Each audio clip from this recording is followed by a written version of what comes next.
Pemirsa, aksi premanisme menjadi perhatian khusus jajaran kepolisian di Bali. Kapolda Bali Irjen Pol Daniel Aditya Jaya dengan tegas menyatakan tidak boleh ada premanisme di Bali.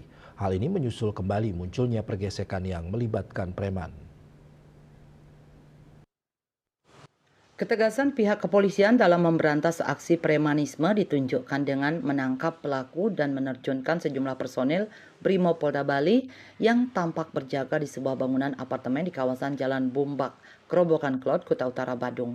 Pengamanan ini dilakukan menyusul adanya aksi premanisme di apartemen tersebut yang diduga dilatar belakangi saling klaim dua pihak atas kepemilikan apartemen tersebut. Kapolda Bali Irjen Polisi Daniel Aditya Jaya dalam sebuah kesempatan menyatakan pihaknya meminta seluruh jajarannya bertindak tegas terhadap premanisme untuk menjaga Bali tetap aman terlebih di masa pemilu kada 2024. Salah satu yang dilakukan adalah meningkatkan patroli di titik-titik rawan serta menindak tegas premanisme. Polda Bali di sini dengan tugas pokok melindungi, melayani dan melayani masyarakat, menjaga stabilitas kamtibmas dan melakukan penegakan hukum. Bagi setiap pelanggar hukum akan dilakukan tindakan tegas. Tidak ada ruang bagi premanisme di Bali. Tugas kami adalah menjamin masyarakat aman, nyaman, dan tentram. Sehingga kami melakukan langkah-langkah tersebut. Selain itu kami juga melakukan langkah-langkah patroli, kehadiran masyarakat dan Polri dengan masyarakat yang mereka akan lebih kita intensifkan kembali untuk menjaga setiap kegiatan masyarakat bisa berlangsung dengan lancar, aman, nyaman. Perseteruan dua pihak di apartemen tersebut berawal dari kerjasama antara investor berinisial BT dan PT Sub.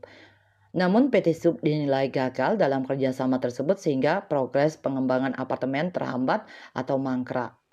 Sampai hari ini kalau kita lihat pihak kedua ya kan sudah beberapa kali misalnya melakukan menyewa segala sesuatu itu, tetapi itu yang tadi saya sampaikan bahwa perlunya laporan keuangan terkait pemasaran, penyewaan, kan perlu itu.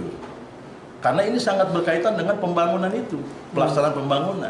Hanya mungkin pihak kedua, karena tadi ya, oh ini tidak diatur. Padahal maksud daripada klien kami ini, kalau nggak mampu, saya terusin deh. Tindakan premanisme yang sempat beredar luas di media sosial tersebut kini tengah ditangani Satreskrim Polres Badung. Dua tersangka pelaku penganiayaan diamankan petugas. Menunjukkan bahwa kami kepolisian ini hadir di tengah-tengah masyarakat untuk melakukan penegakan hukum terkait dengan tindak pidana yang terjadi. Meskipun selama ini kami juga sudah melakukan upaya-upaya strategis terkait dengan upaya preemptif, preventif, namun demikian perkembangan dinamika di lapangan di masyarakat masih saja terjadi tindak pidana atau pelanggaran hukum, sehingga kami juga selaku aparat penegak hukum harus berupaya untuk melakukan penegakan. Raiswantara, Bali TV.